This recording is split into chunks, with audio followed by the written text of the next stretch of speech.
how you doing? Great to see you here. Nice to see you. How does it feel to be here on this red carpet, just about to screen this to a whole room full of people? It feels great. It's so easy to be on a red carpet for a show you're so proud of. I mean, I can't wait for people to see it. So I'm just delighted. And this is such a lovely venue they have us in. I can't wait for the world to see this and to see what we've all done together, because I feel like it's really special.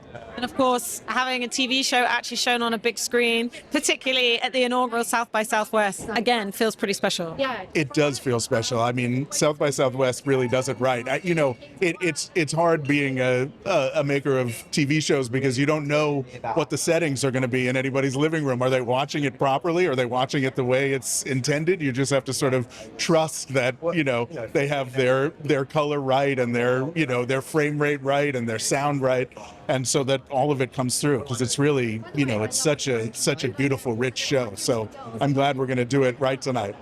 And of course, you're no stranger to Stephen King's work. What is it that's so tantalizing about adapting it for the screen, but particularly The Institute, which feels like it's got its own twist on some of his, familiar themes, let's say? Yes, it's true. I mean, look, Stephen King is a master storyteller. I don't think that's breaking news. And, it's not a coincidence that his stories make such wonderful adaptations, because they're just so compelling.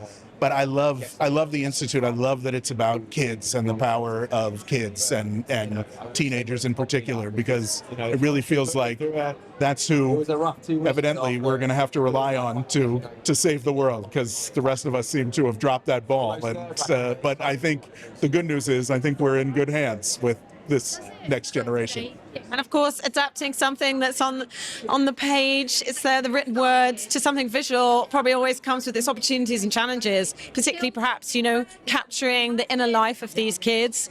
But also, this is not a big scary monster that's in your face. It's something a bit more of like a slow creep and dread. So what was your approach in how you're going to translate that to screen? Well, that's true. I love the Stephen King books that are really about the human monsters, and as opposed to the supernatural monsters. But look, it is a challenge to adapt Stephen King, because he's such a wonderful writer about the inner lives and the deep, dark secrets of his characters. You get access in his books, and it's so much a part of the pleasure of them, to the deepest, darkest, secret thoughts and fears and desires of the people he's writing about. So the challenge is really to make those things external in a way that we'll read on the screen, and hopefully we've done it. And what a phenomenal cast. I mean, Mary Louise Parker as your sort of villain who doesn't think she's a villain. Ben Barnes is your cop, and then finding this man, Joe, right next to you, must have been a revelation.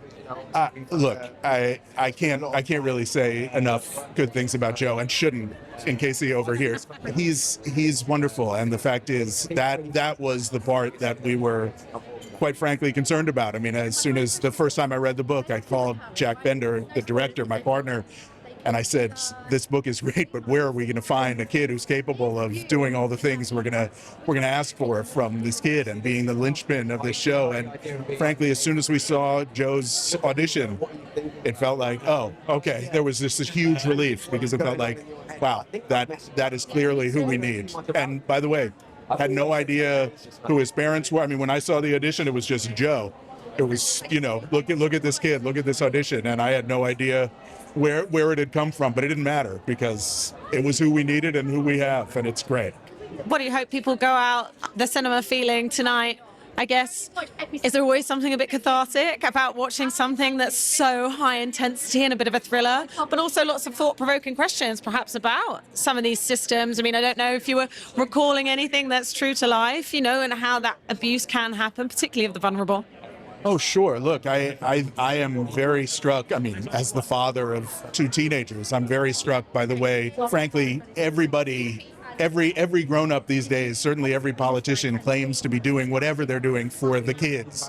But very rarely do they consult the kids about what they want or what they need. And I feel like having a show that puts the kids really at the center, but not at the center of a YA show, because we're not. We're a show for everybody and for grown-ups, and we really take on serious adult things and themes, but it's about the kids being the core, and I think they are.